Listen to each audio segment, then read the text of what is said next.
rhythm.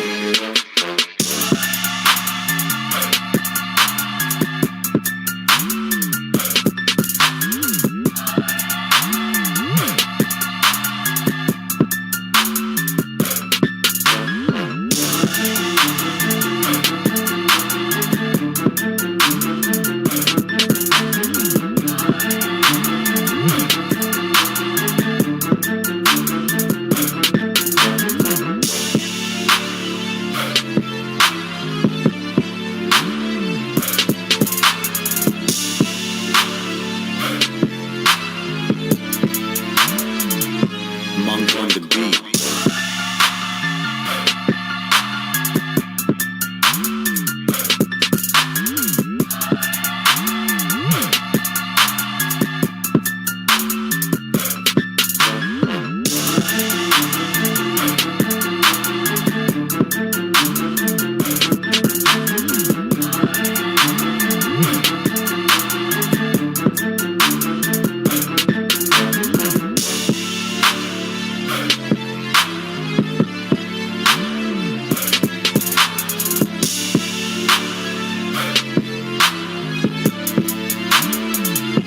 Monk on the beat.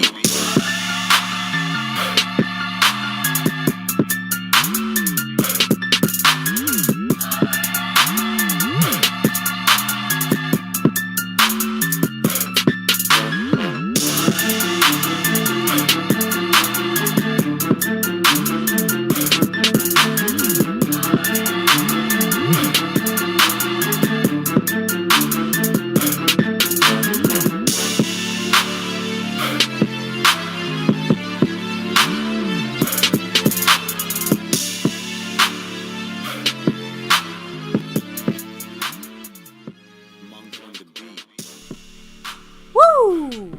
What is up, YouTube? My Cowboys family here, bringing you guys the latest update on our very own Dallas Cowboys. And of course, as always, thank you so much for joining us here tonight. Take a second to hit like, subscribe, hit that notification bell, follow us anywhere and everywhere at My Cowboys Family, and of course, hop on the Discord. Link for that's in the description box down below. It's basically game day here on the East Coast. I know it's about to be game day for the Dallas, locals there. But yes, Eagles at the Cowboys in AT&T Stadium, and we're just about 14 hours away or so before kickoff. 4:30 Eastern, 4:25 Eastern, 3:25 Central, and on and on. So here it is. We got to chomp on some Eagles, but we've been chomped on this whole entire season. That's right. But you are seeing some of the people that may be playing. Some of the guys may be playing this game, like Cooper Rush. We know he's playing at quarterback. Zeke? Question mark. Micah? We'll see what happens. We got to eat some Eagle meat this weekend to at least save face against a division rival. Anyways, we'll get to this preview and a lot more about the injuries and more, some keys to victory. Maybe? Question mark, right? But first, let's start off with the people that make the world go around here on My Cowboys Family. And the main man is the man, Jet Li 44. Woo, shout out to you, Jet Li. Sponsor of the week. Taking that over from a big streak there from John Luna. And then the gifting champion. Big shout outs to Jet Li 44 with 16 gifted memberships last week. And then 19 points hanging on by a thread, but hanging on in that stream boss portion of things. Big shout outs to Jet Li 44 and Cat 52. A lot of numbers. Cat 52 is the Cash App King. Much love to him. If you look right above, you see Jet Li and Lincoln Kane currently tied in first place for that battle of the sponsor of the week, and one of those weekly bonus raffle entries for our raffle, which is, by the way, tonight. We'll get into that in a minute. But big shout out to both Jet Li and Lincoln Kane, tied in first place for that star level representation. We'll also get into that in a minute. As far as the Cash App side, there is no leader currently, since this is only our second stream of the week. We'll see if anybody jumps in there today to try to take that crown down. That's right. There's also no gifting. Look right above. No gifting leaders as of right now. So we'll see if anybody gifts any memberships and gets in on that board there. Right now, this is the second stream of the week. Tomorrow is our final stream of the week. Quickie for you guys. Hit you up real quick there with a Thursday, a Saturday, and a Sunday. But hey, got to be here, try to win the thing. Hey, if it stays that way, we have winners that get the membership raffle entries here, which we're going to show you tonight how that pans out. But first, many ways to support the channel and get in on the leaderboards and all that good stuff with many different ways, like in the YouTube side, the super chats, the thanks button, of course, jumping in the memberships, which I do have to shout out Mr. Amazing Games, who's back in that navy blue crew. Big shout outs to you. He's on that board. And also, once you're in the membership, you can gift memberships to anybody. Raffle, it's randomly done in the chat if you gift memberships. The record we ever had was I think 10 gifted memberships at one time. I think the record, the maximum is 20. So we're halfway to the record, I guess you can say, on that side. Big shout outs to all that make that happen.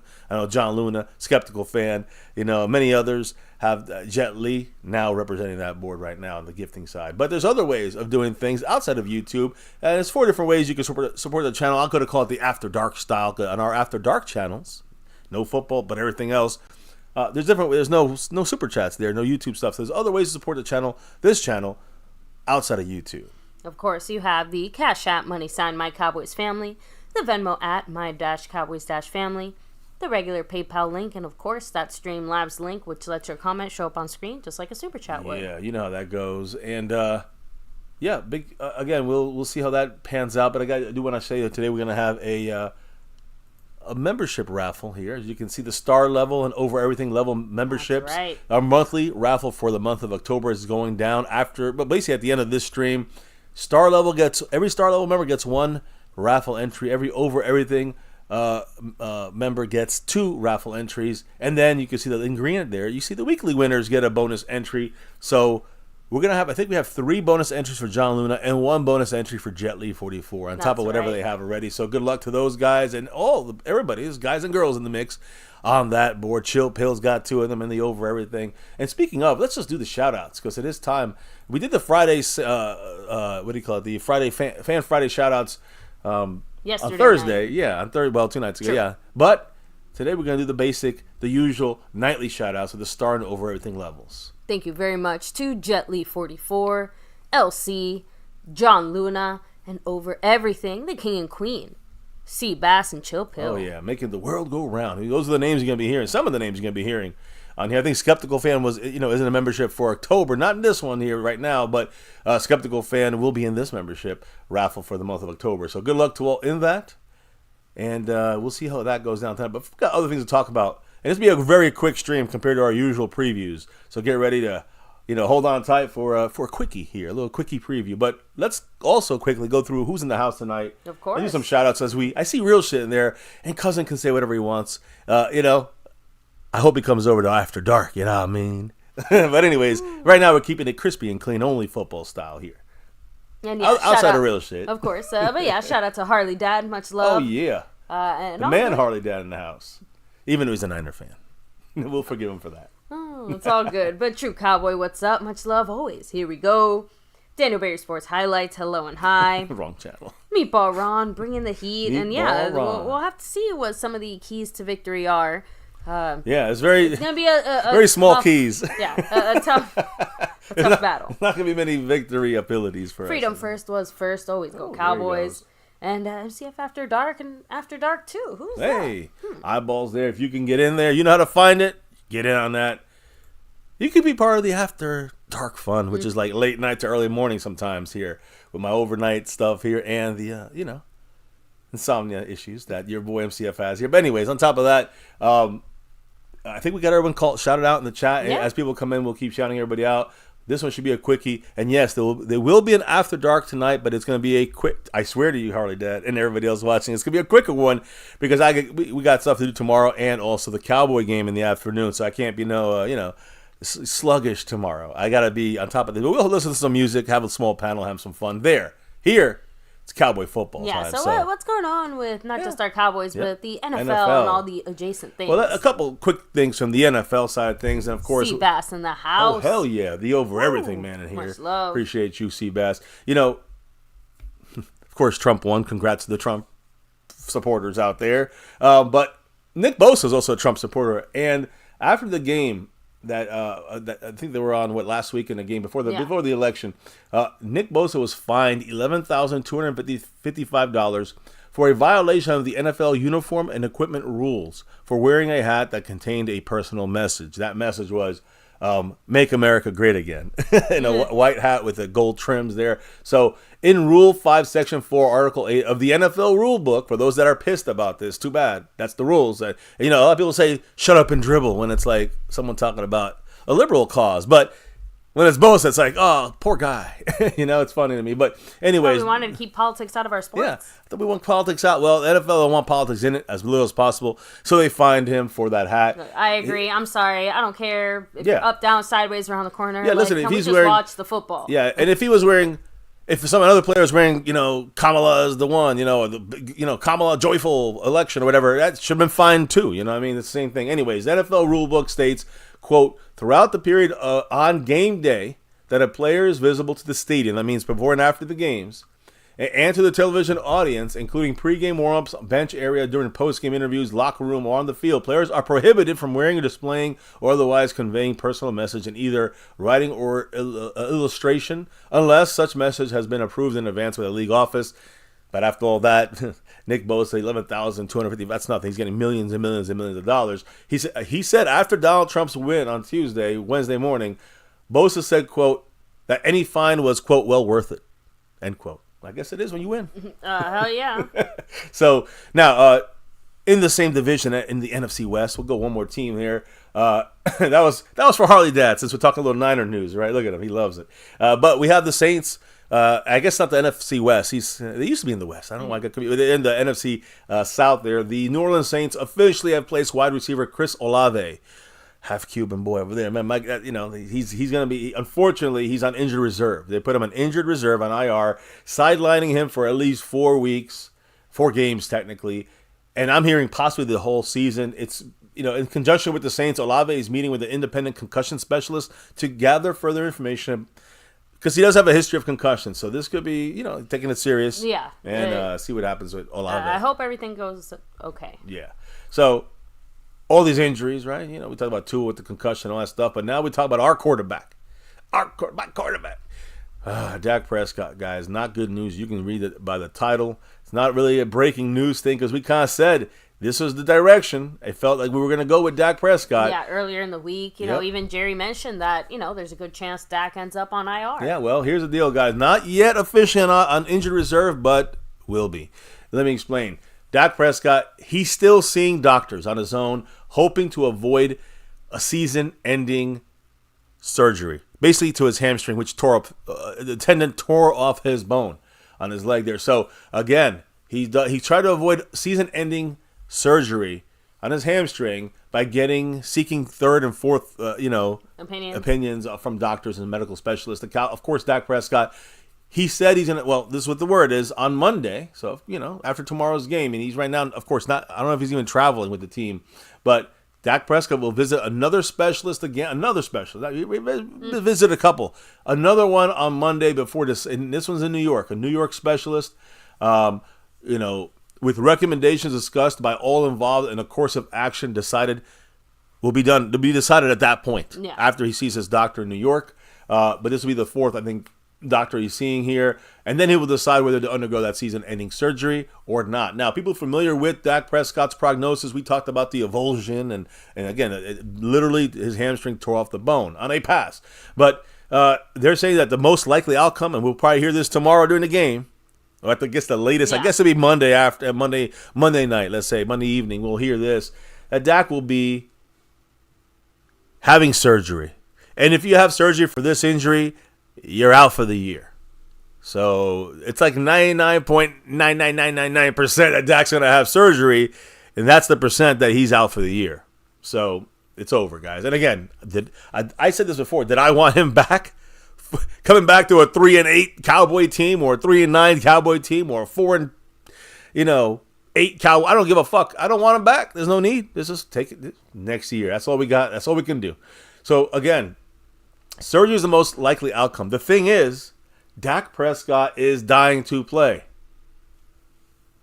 So the thing is, with him dying to play and trying to exhaust all his options before giving up on returning this season. He has been seeing doctors already. He's been having scans sent to different doctors and trying to get other opinions from doctors. But he's doing all these things as the decision-making process continues till Monday afternoon, probably, when they will probably have the surgery or decide to have the surgery. At that point, he will be placed on season-ending IR. Now, the Cowboys did their I'm going to talk about the moves the Cowboys made. The Cowboys made their elevations today, and I'll talk about that for tomorrow, about the Eagle game. But the Cowboys have to make the decision on IRing a guy by today, or it starts next week. So let's say he was able to come back in 4 weeks. It would have to be 5 weeks now. You understand? Because I said this the other night, too. I'm like, we waiting too long. Soon it's going to go into next week. I know. And that's what's going to happen. It's going to happen anyway. I mean, right now, he's not going on IR. And if he does, it's going to probably be after tomorrow's game, which puts him, at the very least, missing 4 more weeks. Missing, on top of this week, he's going to miss. But, again, we know the reality is it's going to be 6 to 8 weeks at the very best. And probably season ending if it's surgery. Yeah. Those are the only options. So, basically, the Cowboys didn't place Dak on injured reserve. That was expected on Saturday, which leaves open a very, very long shot possibility of him missing fewer than 4 games or not going on IR, I guess. But it also means that if Dak lands on IR this week, he's going to miss at least 5 games, cannot return sooner than December 15th against the Panthers. So at that point, what would be the Cowboys? We're 3-5. We'll probably be 4-9. Is that worth even bothering to get back in the mix here? You know what I'm saying? I mean, right now, the Eagles we're 4 games back on the win column on the Washington Commanders. And right now, I think we're 3 games back on the Eagles. I mean, we're probably going to drop back farther in the next 4 or 5 weeks. There's no chance in the season for the Cowboys to even make the playoffs. So that's that. Future of Dak Prescott, though, as far as being a Cowboy quarterback, cannot be in doubt. Whether you love him or you hate him, he's going to be a Cowboy for a couple more years. And again, remember, the Cowboys agreed to terms literally on September 8th. The day the opening game, literally hours before kickoff of the Cowboys game. And, of course, a record-breaking 4-year, $240 million extension, highest paid player in the league. It includes $231 million of that $240 guaranteed and puts him under contract through the 2028 season. So buckle up, Cowboy fans. We got Dak. We got to go around Dak, and we got 2025, 26, 27, and 28. Now, I do think there's a couple of dummy void years in that contract that can get us out of the I'm pretty sure we can get out of the contract after 2 years. But, hey, we got to build around him. That's the way it's got to be, guys. And we got to accept that. And for better or for worse, if you give the right guys around Dak, you get a good offensive line, a decent offensive line around Dak, and a good play caller with a couple weapons. I mean, you just can't rely on Dak to win the game for you. You got to give Dak weapons. You got to give Dak protection. You got to give Dak play calling. Yeah. If you do those things and play to Dak's strengths, which it makes him a ton better. You do those things, Dak will be back to normal as he was last year. What? 1 away, second on the MVP voting last year. So it ain't like he's just crap now. Yeah. The lunatic saying here in the chat, injuries and Jerry's GM incompetence sank our season 8 games in. Tank. Yeah. And see what young talent we can build out in 2025. This is all about now evaluation going forward. This year. Seabass also saying, someone needs to tell Dak to just sit down. If he can't get out there right now, what's all this jumping from doctor to doctor for? I don't know. It just seems pointless. I think he's trying to show people, hey, I know I got paid this money. I know everyone hates me for the money, but I'm trying my best to play even through this torn hamstring, which I know I'm not going to be able to play. Yeah. I think that's why he's doing it more for, it's my personal opinion. I think it's for public kind of acceptance to the situation. I think he was hoping to hear a non-surgery alternative just because, like you said, the surgery would mean it ends his season, but any alternative to the surgery would probably also end his season because it'd probably require a lot of rest and rehabbing and the type of stuff that okay, I guess maybe you'll make it back for the NFC Championship game. Good luck with that. Yeah, it's 6 to 8 weeks at least. After that, so that's the end of the season. Like we said, just hang up your cleats for the season, Dak, and and listen, have the surgery. Get this. Listen, he's gonna whether he wanted to hear no surgery or not, he's gonna have to have that surgery.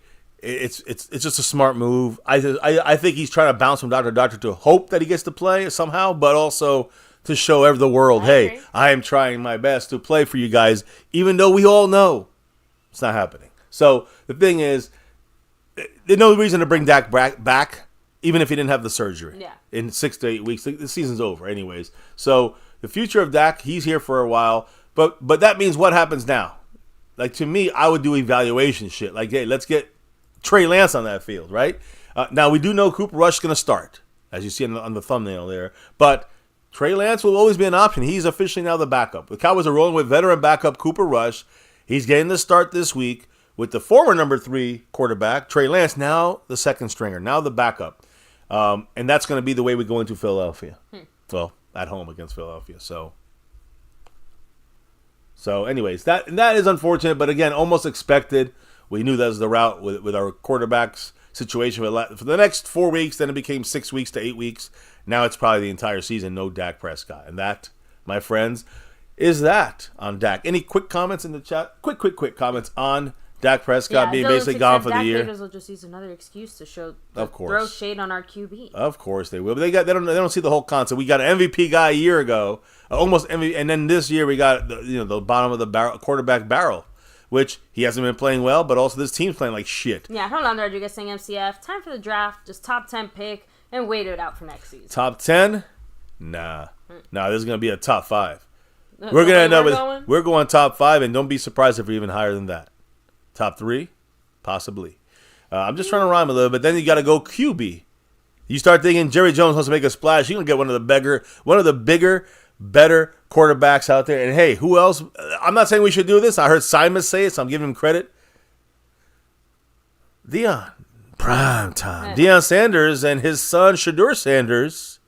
Top 3? Top 5? I'm just saying, 2 years under Dak's wing, and then clip, no Dak, and you got Shedeur Sanders and Deion Sanders running the show.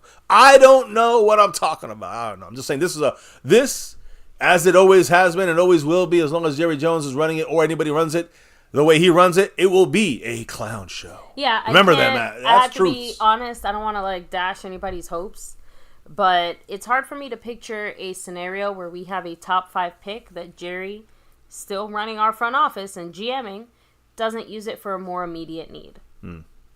Not to say that quarterback isn't an immediate need. Just that would make a that, splash.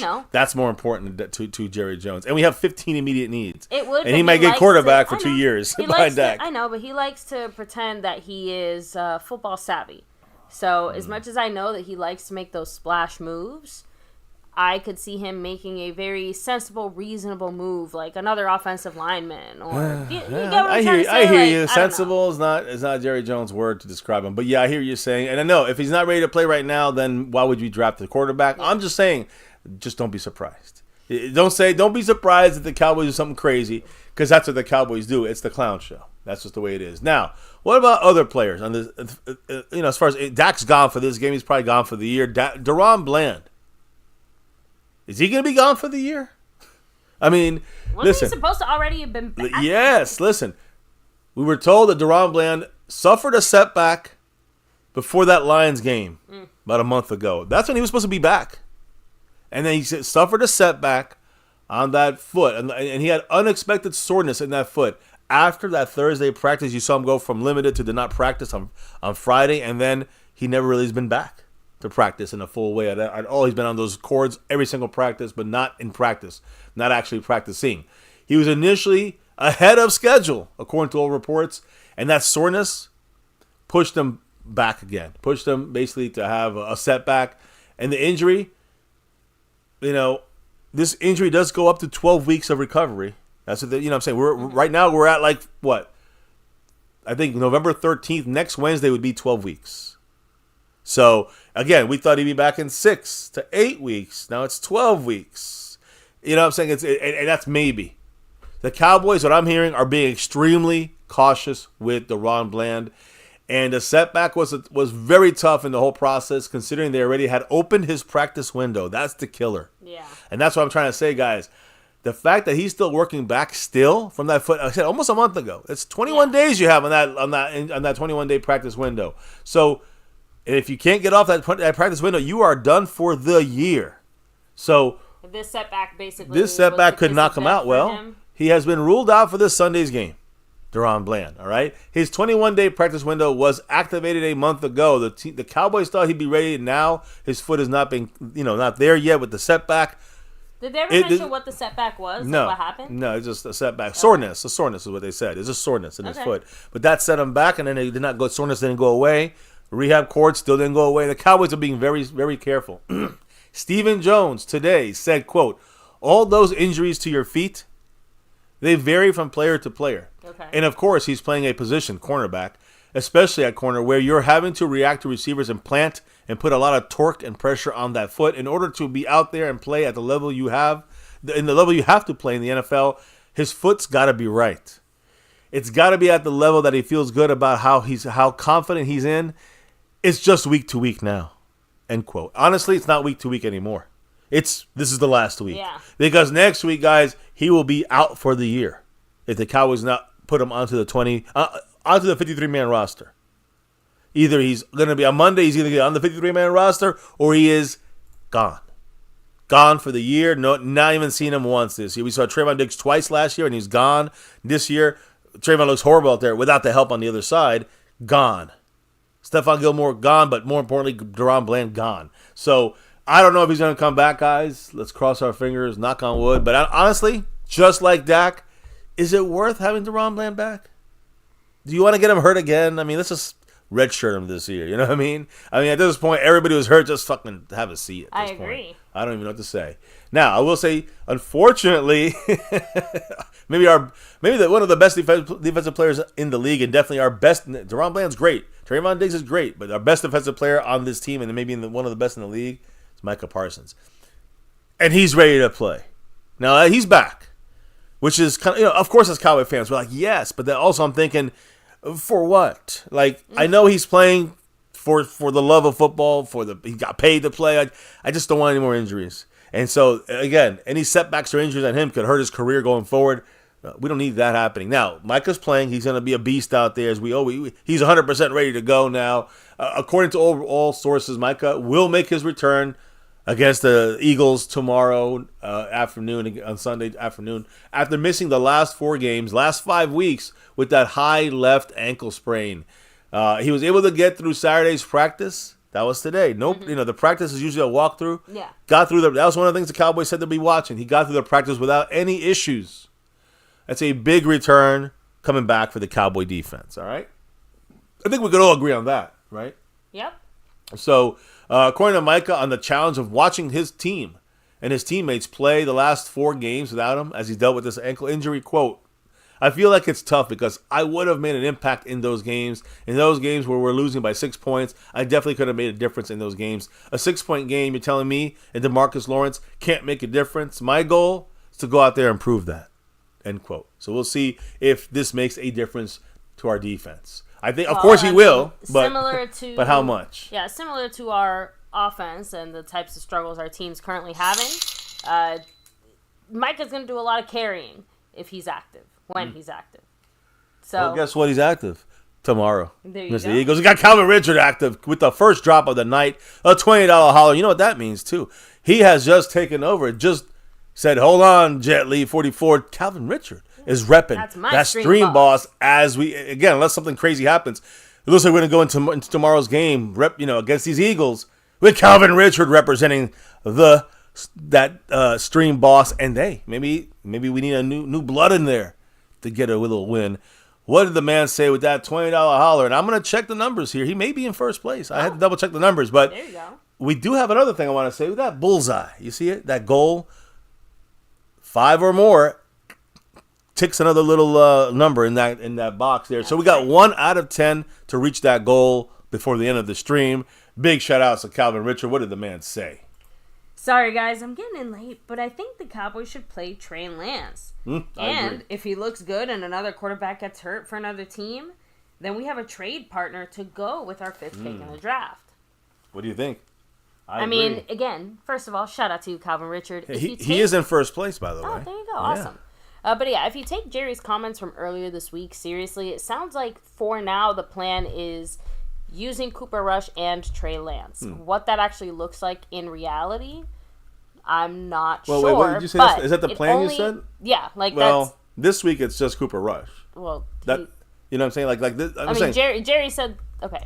No, I'm sorry. I'm saying this week they're saying, we've talked about like on different things like maybe we can use both guys but what I'm trying to say is that what actually ends up happening this specific week, like against the Eagles, is irrelevant to my point of discussion. I got you. Right. My point is, Jerry said that the plan moving forward without Dak is to use Cooper Rush and Trey Lance in combination, not like one or the other, both.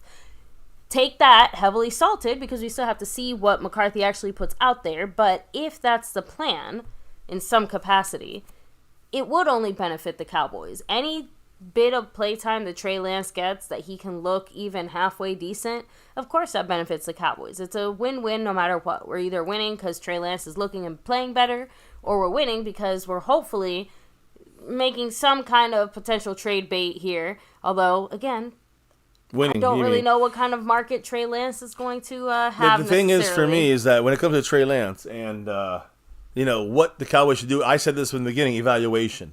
It's all about evaluation and where to go with our players and what to do with our players.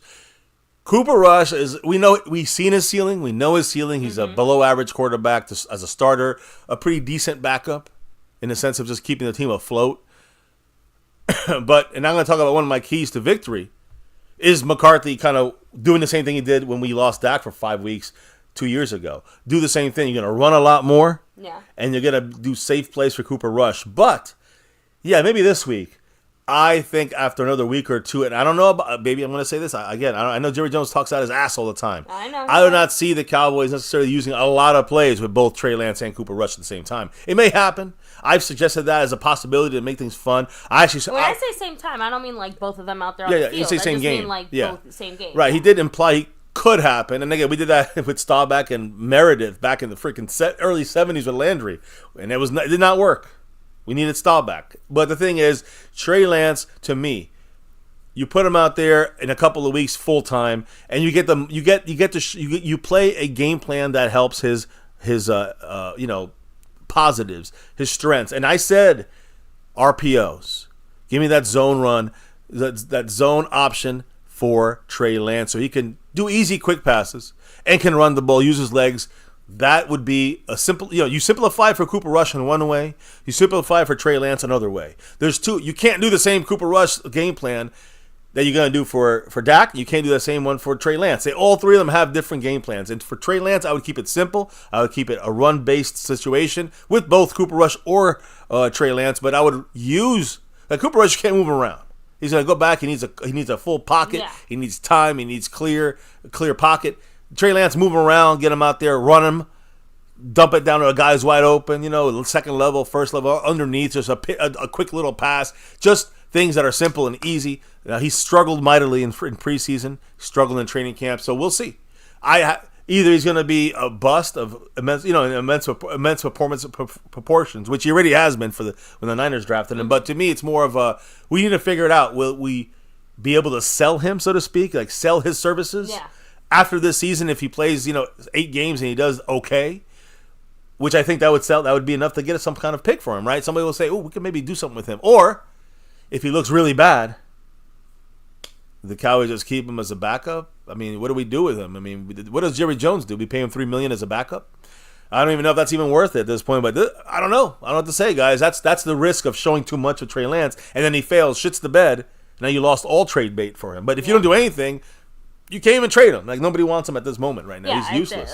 Realistically speaking, now that Dak is soon to be out for the rest of the season, it seems like, what better time than to, in case of emergency, break glass, use Trey Lance. My point is, whether it's now, later in the season, however it happens, Trey Lance needs to get some snaps on the field during an actual NFL game for the Cowboys. And if we do that, and the coaching crafts him the right way, it could look better than expected, which would cause a team to maybe make a trade at the end of the year, maybe or before the end of the year. At the offseason. I'm sorry. I'm sorry. Okay, but no, I was gonna say I agree with Seabass. No one can say that we're competing this year. Oh no, it's over. Competing is done. I mean, they're competing for jobs, they're competing for their futures, the players, but the team is done. There's no competing with this team. The team is too broken right now, and it's broken from the top. The front office, to the coaching, to the players, whether they're hurt or don't know what the fuck's going on. It's a problem all over the place. So, Trey Lance, I'm hoping to see him probably a higher percentage this year, the remaining portion of the year. I expect the last 9 games, I expect to see probably Trey Lance play like five out of those 4 games percentage-wise, or more. Like percentage-wise, even if it's in portions and parts, you add it up, he'll probably get over half of the snaps remaining for this year, even though Cooper Rush probably start off with most of them right now. That's all. That's the Trey Lance break. Big shout-outs to Calvin Richard, who not only is the stream boss, but is in first place on the overall board with only tomorrow to go. That's right. So we'll see what happens. Big shout-outs to you, brother. Appreciate you. Now, injury. I saw some people asking about other guys that are injured, like our offensive line situation, right? Well, when the injury list came out on yesterday, a bunch of our guys who were banged up this week are cleared for the game. No game designation. Who are some of those guys? Kalen Carson. We're going to see him back there. He's back-to-back weeks. We're going to see him out there, rookie number 21 at cornerback, especially with no Deron Bland. He will be out there on the other side of Trayvon Diggs. You also have Linville Joseph, defensive tackle. Full practice for him. He'll be out there playing a lot of snaps in the inside there trying to stop the run. CeeDee Lamb, very important. CeeDee Lamb was limited until Friday. He was full practice on Friday. No game designation with the shoulder. We kind of knew that was happening. We talked about that on Thursday night. He's good to go. Zach Martin was not practice at all the first 2 days, but then he was immediately in full practice on Friday. Had a good practice today on Saturday. Walked through. He is good to go. Exactly. Zach Martin completely good to go. But then there's some guys, specifically 5 guys that are questionable for this game tomorrow. Micah Parsons with the ankle is listed as questionable, but as we said, he is going to play. So he's expected to play. That's a probable in my mind. He's going to play that game. Trayvon Diggs with the calf was questionable. Tyler Guyton with the neck and the shoulder. Somebody asked about that. He is questionable for this game. Yep. Eric Kendricks, linebacker, with the shoulder, also questionable. And Nick Vigil listed as questionable. Other linebacker for us. They're very depth there. Of course, Dak Prescott and Deron Bland, the only 2 guys ruled out for this game, which we knew. We knew both those guys were not going to play. So really it comes down to the questionables. And Micah's playing. Trayvon Diggs is playing. Eric Kendricks is playing. In case you're wondering, guys, he was limited. He did not practice Kendricks the first day. The last 2 was limited, which means trajectory, he's going to play. Someone like Nick Vigil, the linebacker, did not practice all week, even though he's questionable, which means it's a good sign. He ain't going to play. I don't think Nick Vigil plays this game. Not that he really matters that much. But Micah is definitely playing. Trayvon Diggs is definitely playing. The big question left is Tyler Guyton. And I do think he plays, but he's still questionable. Not much information yet about that. But when you look at the elevations, I do not think he's going to be out for this game. Yeah. And I'll explain that in a minute. Because when you look at the elevations, guys, it usually gives you an idea of which players are really banged up or can't make it on that field. And again, the 2 guys the Cowboys elevated. Second week in a row, the Cowboys elevated cornerback, Josh Butler. So, Josh Butler, they got 2 guys. That's the first guy. Again, without Deron Bland, with no real depth. We're missing that Ozoraki. He's out, number 27, still for 4 more weeks at least. 3 more weeks. So, we have no depth. So, Josh Butler is, after Mukuamu, who's a safety, he's going to move to corner. At times, after him, is Josh Butler practice squad. Because we have no corner. So we had to move him up. And we still haven't moved up what was his name? The guy with the picks in the preseason. Probably save him for next week. After his elevations, Josh Butler's elevation are used up. They'll probably use the other guy who got those picks in preseason. I forgot his name right now. He'll probably be used. He's on the practice squad. He's a cornerback. He can be used to take over some more of those cornerbacks elevation spots once Josh Butler's runs out. He has 1 more. Then the other guy that Cowboys elevated for the Eagle game is wide receiver. This is interesting. Wide receiver Jalen Cropper. So, why would we elevate Jalen Cropper? To me, here's why I think the Cowboys are doing this. It indicates that Jonathan Mingo, the newly traded receiver, the stupid trade the Cowboys made, Jonathan Mingo, number 81, they were going to try to get him in some snaps tomorrow. Then this tells me if they're getting a receiver, he ain't ready to go. Okay. That's what it tells me. He's not going to be hit the field. We had somebody asking earlier in the chat saying, hey, is he going to play tomorrow? And I said, that's what the Cowboys want to happen. Right. The Cowboys had said, Stephen Jones, always talking on his ass, oh, yeah, we're going to try to get him in some offensive packages. The point is by bringing, and not that we really have to do it this way, but CeeDee Lamb is good to go, and we got Tolbert in there. Brandon Cooks has 1 more week out, I think, before he gets back in the mix. So, when you look at some depth there after Kavate Turpin, Jalen Brooks, Cowboys kind of want that last guy there, and so that's why Jalen Cropper is here. Another reason, I'm going to say one other reason why. Because no Jonathan Mingo. But let me ask you a question, baby. Again, this is not a surprise about Mingo not playing. He only had 1 padded practice. after the trade. So he's not playing tomorrow, it sounds like. But I think it's something else. I think it's about Cooper Rush. Think about it, baby. The Cowboys are trying to recapture the magic, and I say magic with quotes, that Cooper Rush had with Noah Brown. They're trying to do that with Jalen Cropper. Remember, they play together all the time. They have a connection. Jalen Cropper might be more on the same page with Cooper Rush than CeeDee Lamb.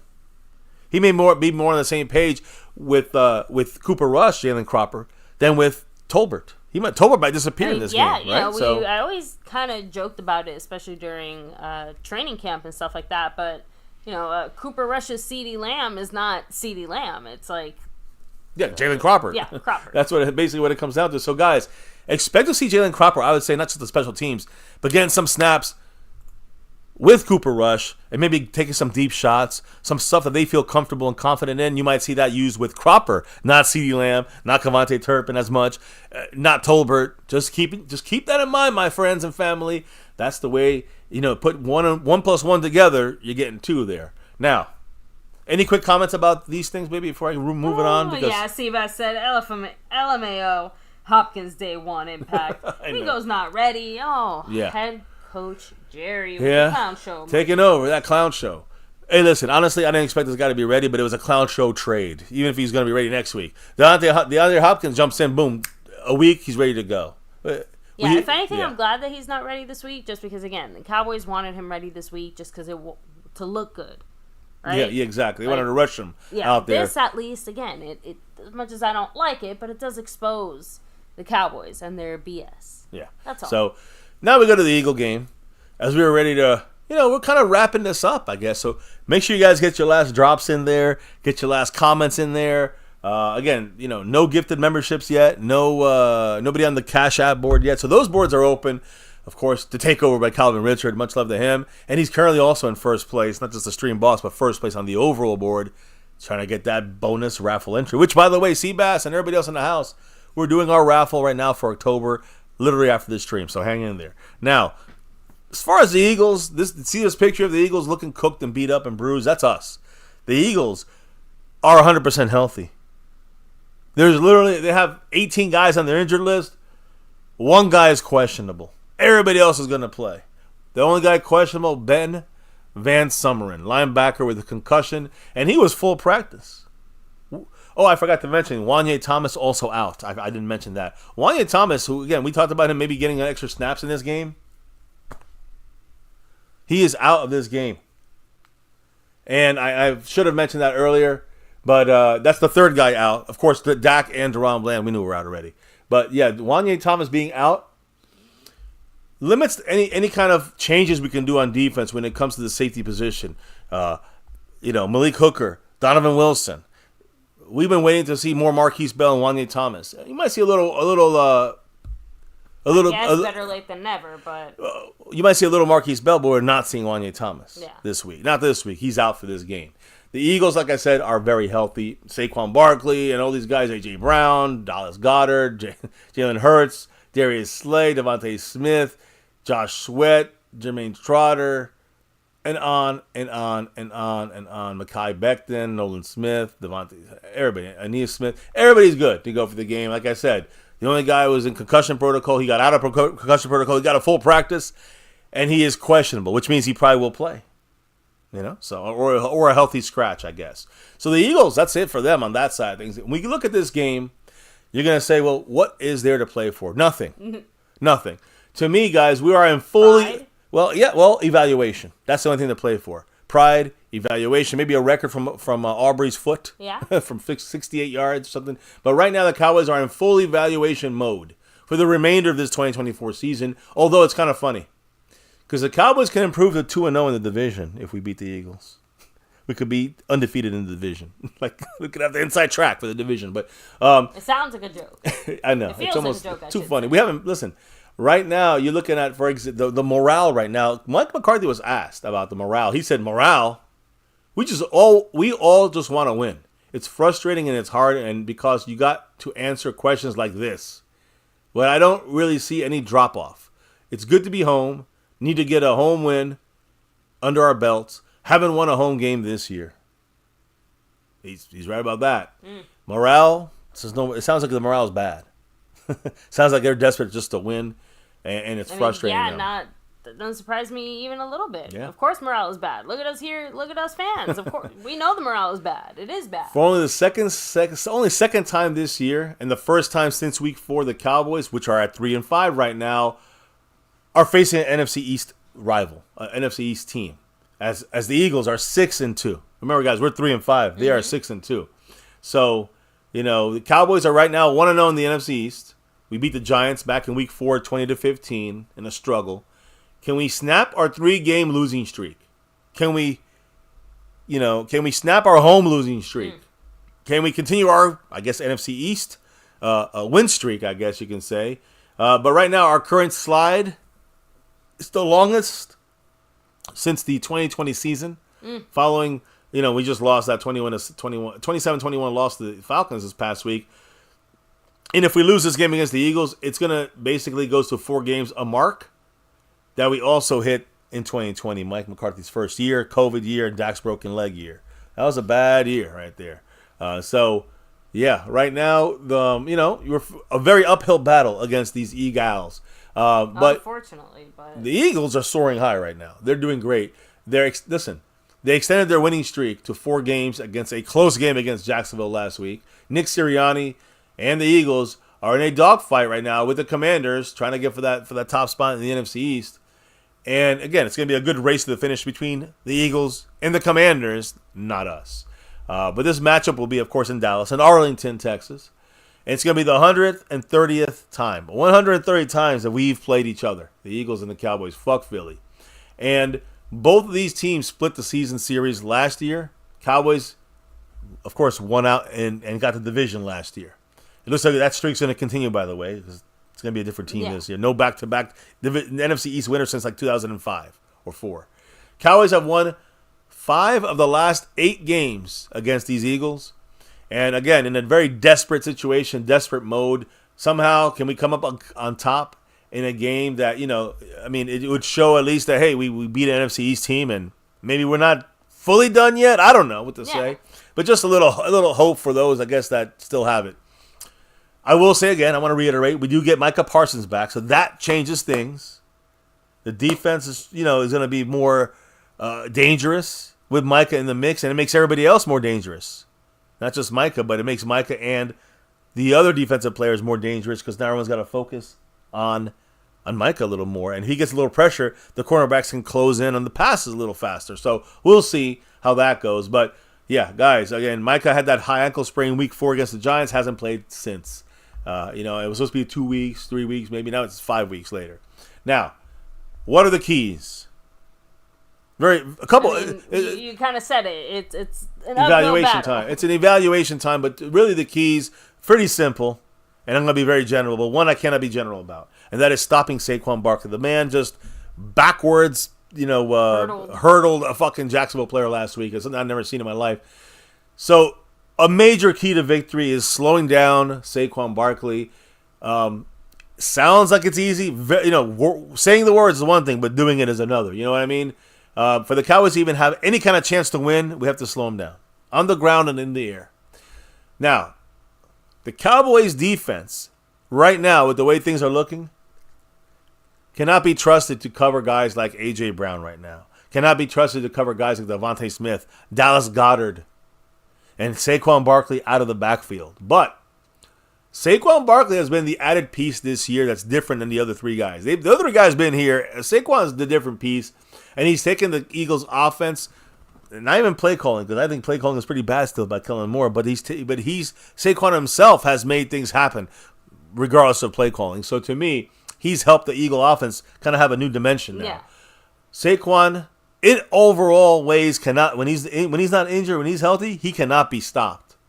He can only be slowed down.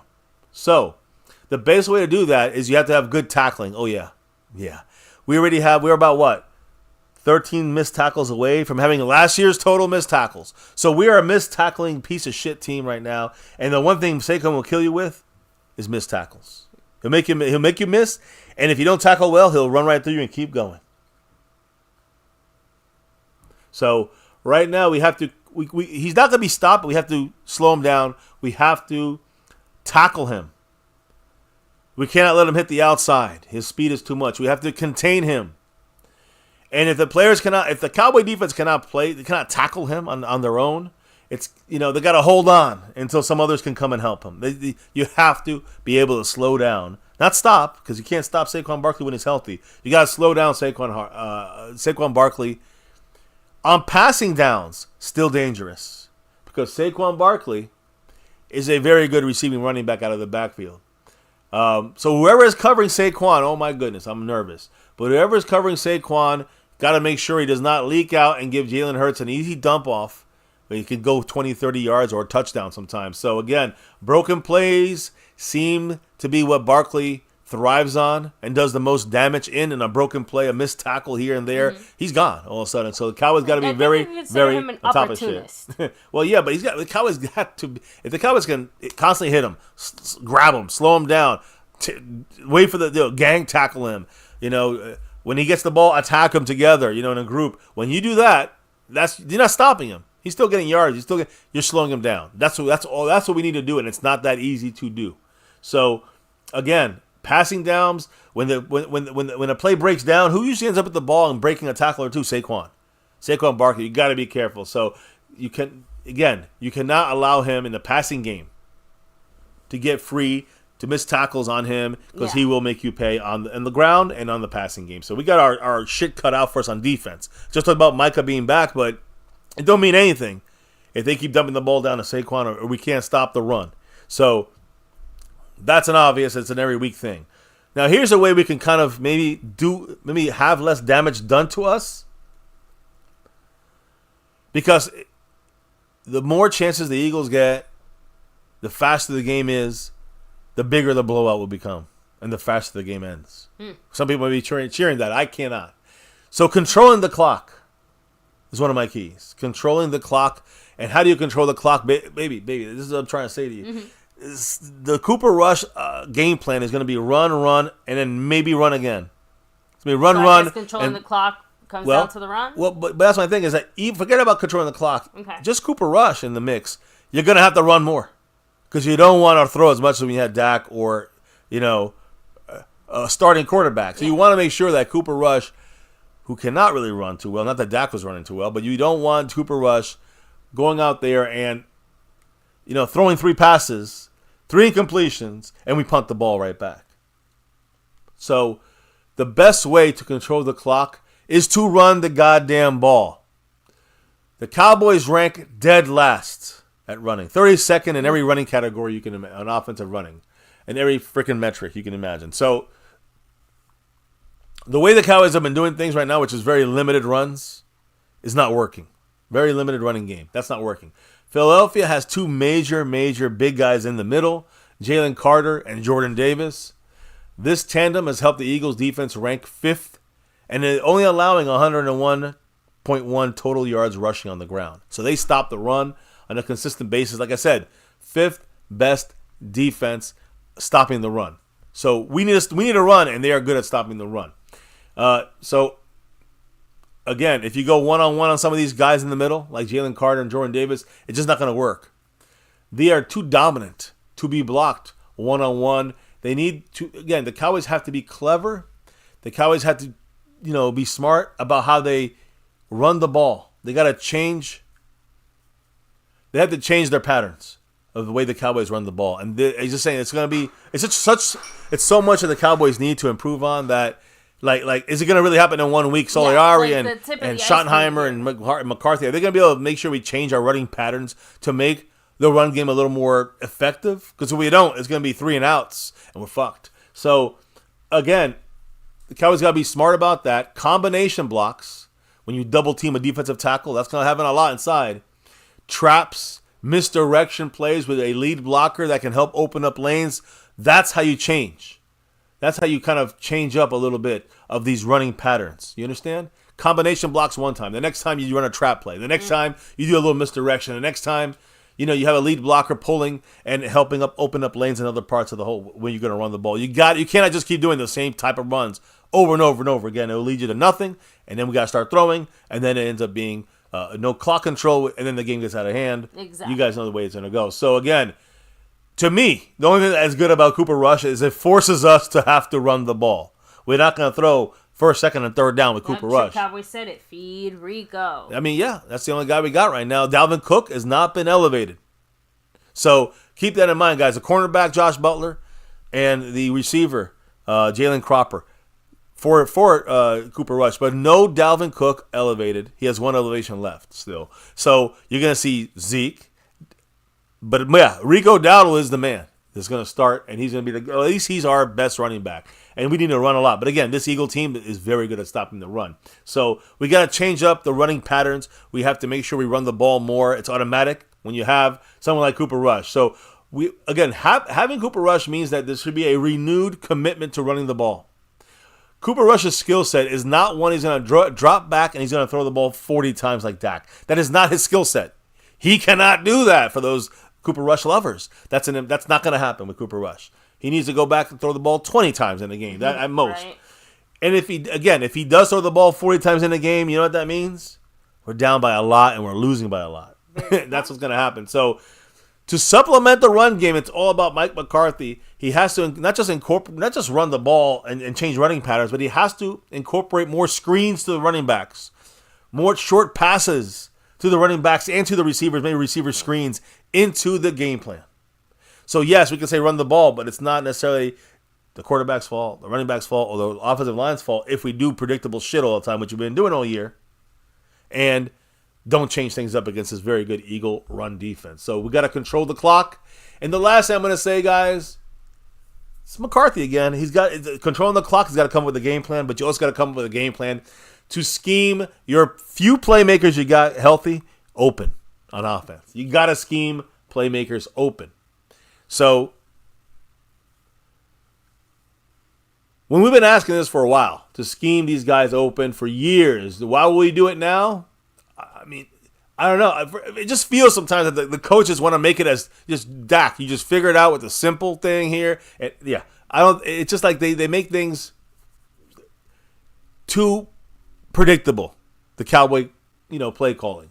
So we have to kind of have play calls that are made to get your stars open. And trust me, guy, I know it doesn't seem like it with the Cowboys. They don't really do it that often.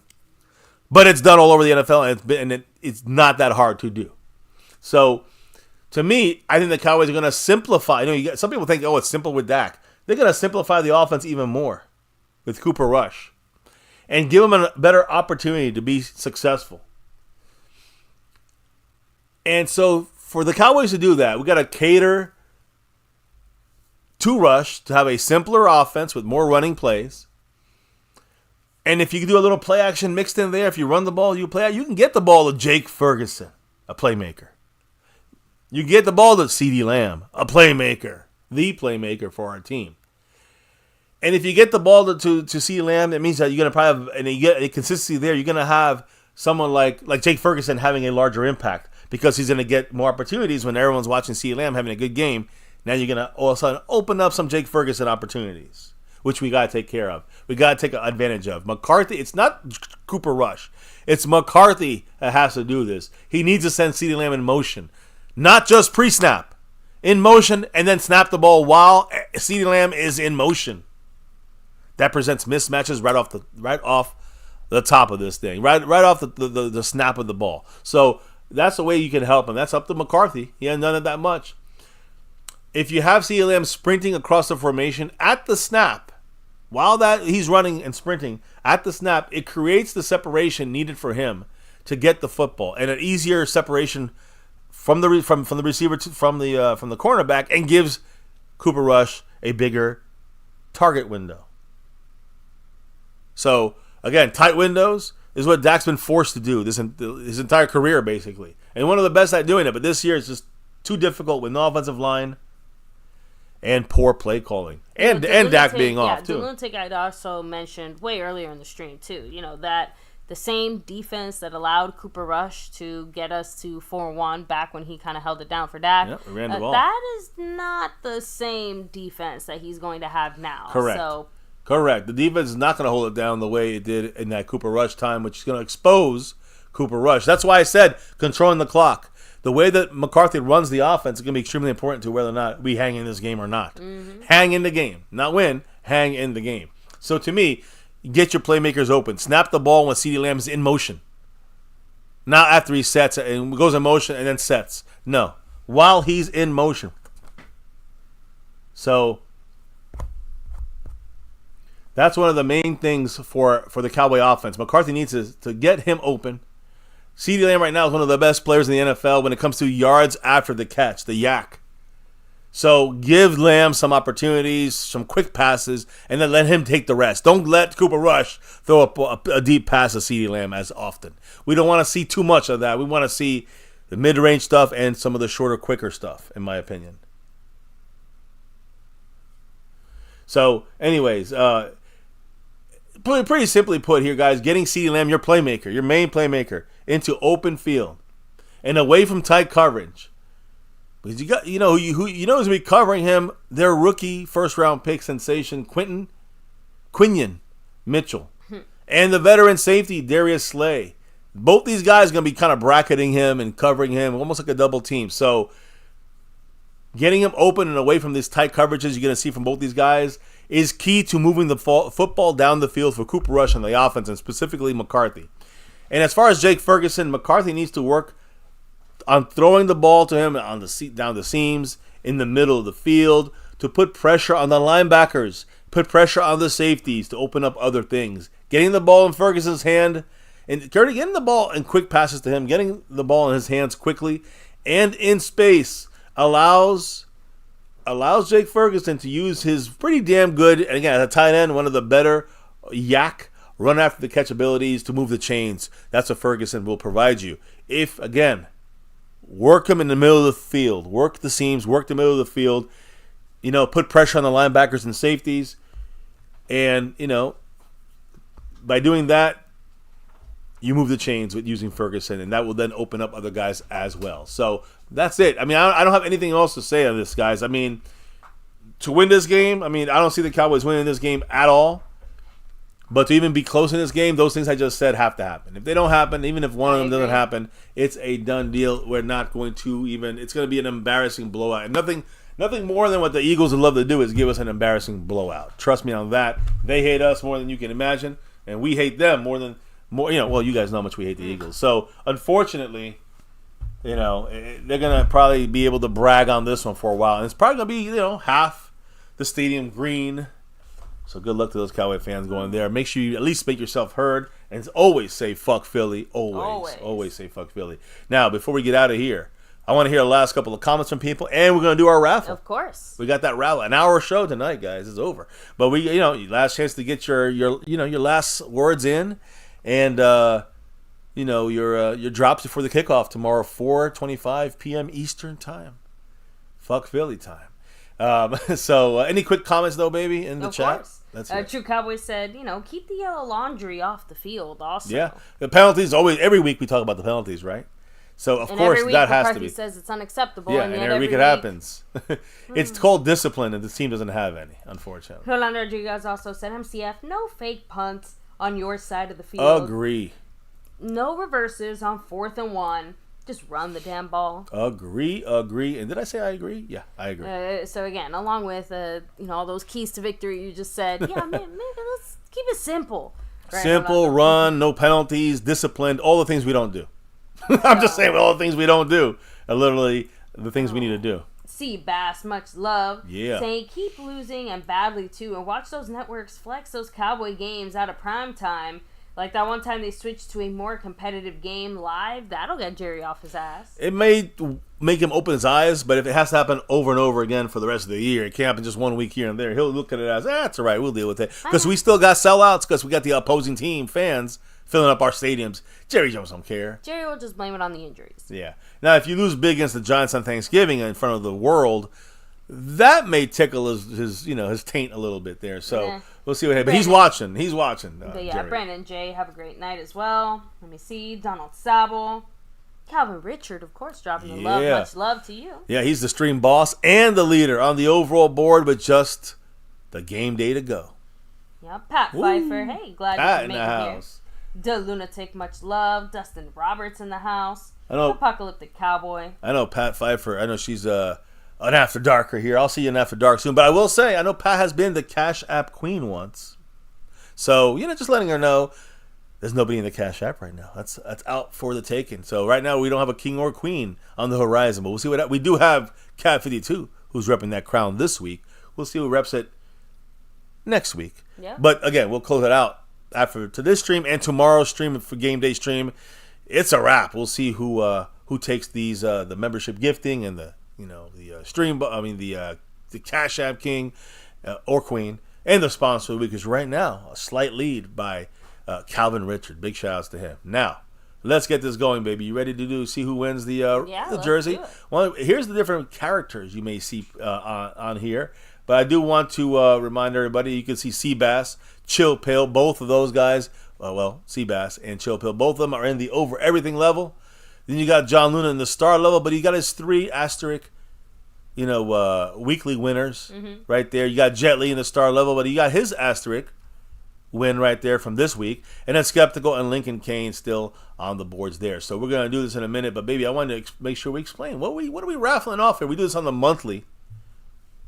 And let us let me let you go through it, baby, and you kind of let everybody know what are these fantastic men and women. You guys know you've seen us rep our very own authentic, stitched in jersey again. Your choice of player, style, size, I guess technically sport even too. But of course we're repping it cowboy style here on the MCF side of things. So again, huge shout out to everybody here who's entered into it, and can't wait to see who the lucky winner is going to be. I do have to say one other name here real quick, because Pat Pfeiffer, she heard $10 holler in the Cash App. Woo! And Go Cowboys. Always not only that, Cowboys. But she's also the leader in the Cash App right now. Right. So while we said sponsor of the week is of course Jet Li 44, and he's also the gifting champion this week. There is no leader there, but we do have a leader in the Cash App, which is Pat Pfeiffer, the king of the Cash App. Don't get me wrong; it's Cat 52 repping it.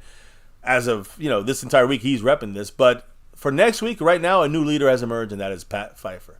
We'll see if she holds it down. A $10 holler, Go Cowboys, and that's the mark for the Cash App side. She's the queen if she holds it down until tomorrow after the game. Now, let's get this raffle going and finished here. I already shouted everybody out who's in this thing. Mm-hmm. I have to get back to interaction here.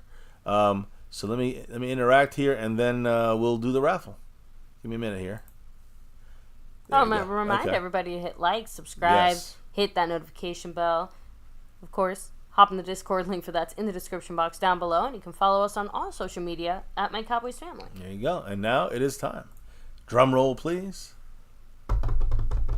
And the winner for the month of October for the jersey of your choice, it is Chill Pill. Another one. Woo. Much love to Chill Pill. All she needed was the over everything. She got in there and she won that. Big shout out to Chill Pill. We'll get back to you on what you'll want as a jersey. That's what happens when the over everything. You get two raffle entries. So big time shout out to the great Chill Pill from us here at MCF. But this is like 8 years old, this picture right here. That's crazy. These kids are already grown up, basically. I know. And we're growing old. So let me put this back up here. Congrats again, Chill Pill. Congrats to everybody here chilling, hanging with us. We will see you tomorrow for our game day live stream. Yes. But on our way out, what we have to do, right, baby? Well, there's a couple things we got to do as we get ready for MCF After Dark. Mm-hmm. We want to take a second to remind everybody to hit like, subscribe, hit the bell. I said that already. Yeah, but maybe let them know why we do this each and every week, multiple times a week for 8 seasons and 7.5 years. Why we do this on MCF? It's that navy blue, that silver too, and that star over everything. Win, lose, or draw, good, bad, or ugly on this channel, on MCF, we always rep that star over everything. And like I said, almost 8 years on YouTube. Mm-hmm. Here on My Cowboys Family, never forget the number one thing here, now, and forever. As always, go Cowboys. Let's try next year to get that 6 and beyond. You could be anywhere, guys. You're repping it with us here. And before we can rock out, we got to give shout-outs to those. Everybody in the chat who dropped the knowledge here tonight. Big shout-outs to those who dropped the love from above. Amazing Games, who's in that membership.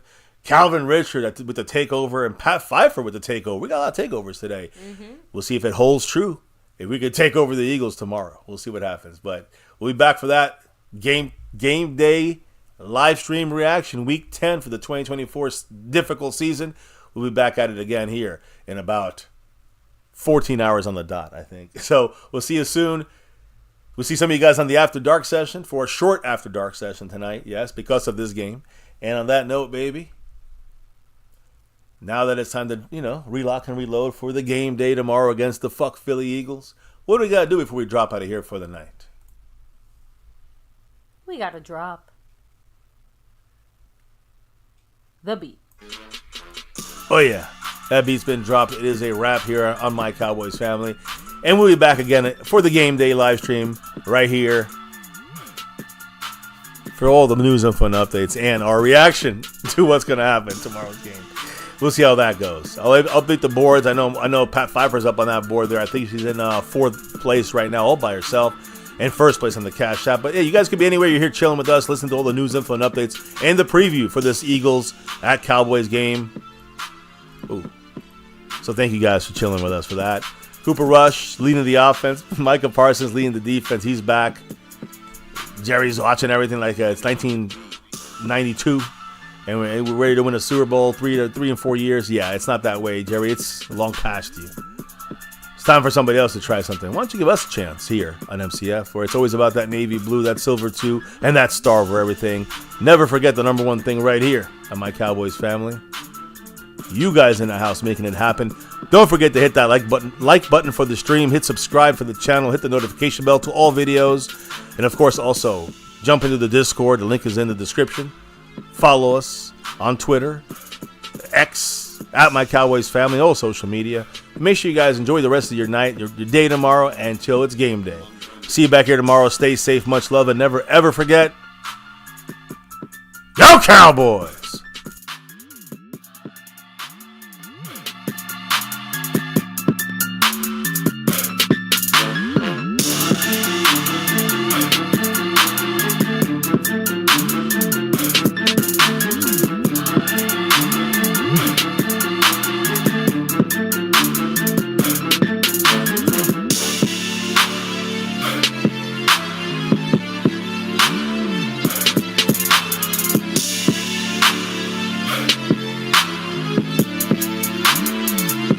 Monk on the beat.